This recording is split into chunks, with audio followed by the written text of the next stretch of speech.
Hi everyone, Eleanor Redding here. You've poured your heart and soul into writing your book. Congratulations. Now, let's talk about presenting your masterpiece to the world with a captivating cover. Think of it as your book's first impression, its chance to shine in a crowded marketplace. You can absolutely design your own book cover, and many authors do. But whether you're a DIY enthusiast or plan to hire a professional designer, understanding the key elements of a winning cover is crucial. Your cover is what will stop a potential reader in their tracks and make them want to learn more. Take some time browsing book covers on Amazon, especially within your niche. Pay attention to the books with numerous comments and high sales rankings. Those are the ones grabbing attention. Today, we're diving deep into the 7 secrets of designing a book cover that sells. And be sure to stick around until the end, because I've got an extra valuable tip that could make all the difference. Let's start with the foundation, your title. A strong title is clear, concise, and instantly grabs the reader's interest. It should accurately reflect your book's content while also piquing curiosity.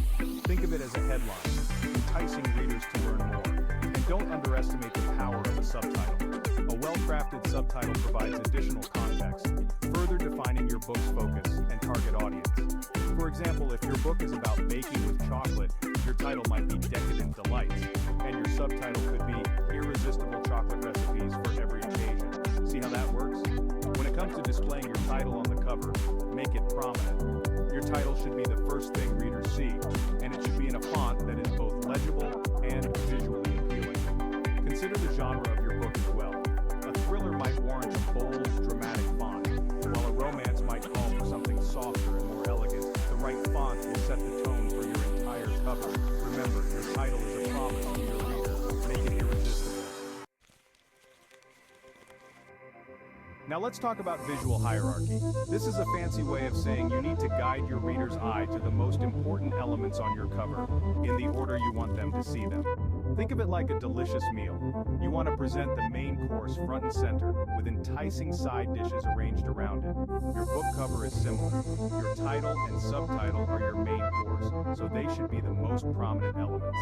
Use size, color, and contrast to create this hierarchy. Your title should be the largest element, followed by the subtitle.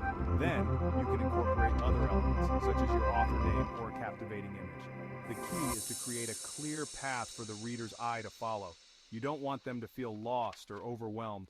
A well-designed cover will draw them in and make them eager to learn more.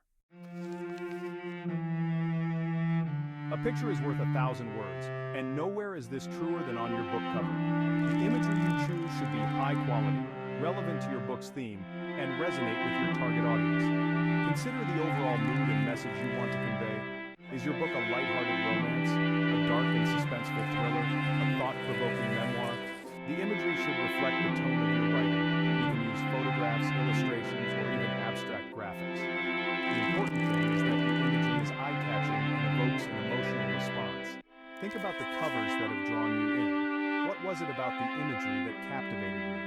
Don't be afraid to get creative and experiment with different options, but always keep your target audience in mind.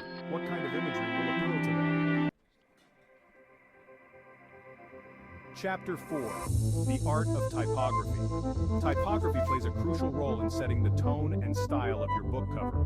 The fonts you choose should complement your book's genre and appeal to your target audience. Consider the personality of your book.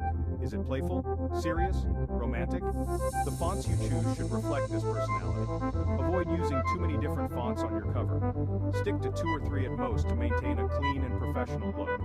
And make sure the fonts you choose are easy to read, even at small sizes. Don't be afraid to experiment with different font pairings to find what works best for your book. There are many free and paid font resources available online. Remember, the right typography will enhance your cover's overall impact and draw readers in. Chapter 5. Color. It sets the mood. Color has a powerful impact on our emotions. It can evoke feelings of joy, sadness, excitement, or tranquility. When choosing a color scheme for your book cover, it's important to consider the mood you want to create and how it aligns with your book's genre.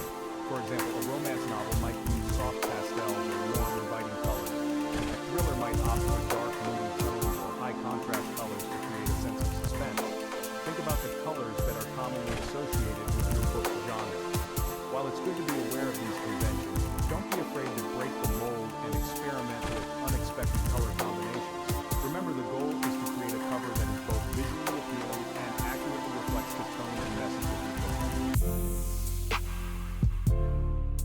Chapter 6.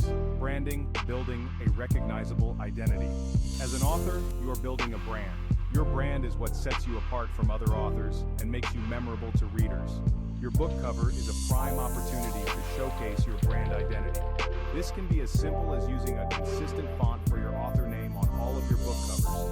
If you have a logo, consider incorporating it into your cover design as well. Consistency is key when it comes to branding. The more consistent you are with your branding elements, the more recognizable you will become to readers. Chapter 7. Don't neglect the back cover. While the front cover is undoubtedly important, don't overlook the back cover. This is prime real estate to further entice readers and convince them to buy your book. A compelling blurb is crucial. This is a short, attention-grabbing summary of your book that leaves readers wanting more. Think of it as your elevator pitch. You have a limited amount of space to convey what your book is about and why they should read it. Include a brief author bio that highlights your credentials and connects with readers on a personal level. You can also use the back cover to feature positive reviews from other authors or publications. If your book is part of a series, make sure to mention it on the back cover.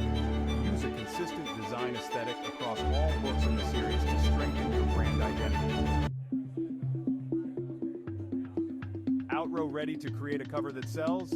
There you have it, 7 secrets to designing a winning book cover.